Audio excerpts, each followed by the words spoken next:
kuskuren pronunciation ɗaya sai ya baka ma'anoni guda biyu daban-daban.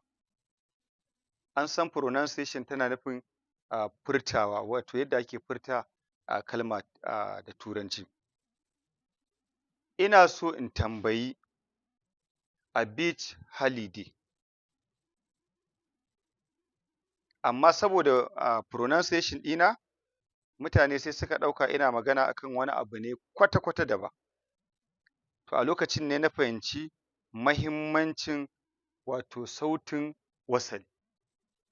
To ga darasin. Some vowel sounds change meaning completely. Wasu sautukan wasalin suna canza ma'ana gaba ɗaya. In sautin wasali ya canza na wata kalmar, to gaba ɗaya sai ma'anar ta canza. Examples, misalai. Misali na ɗaya, sheep kake so ka faɗa ko ko sheep?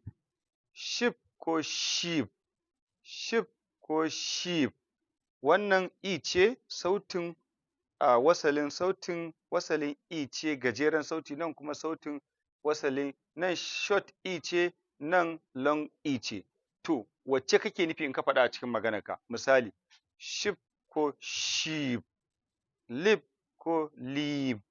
Seed ko seed? To tunda tare muke koya, kai ma practice and read aloud. Ka gwada kuma ka karanta da ƙarfi kowa ya ji. I sit here. Nakan zauna a nan. Nakan zauna a nan.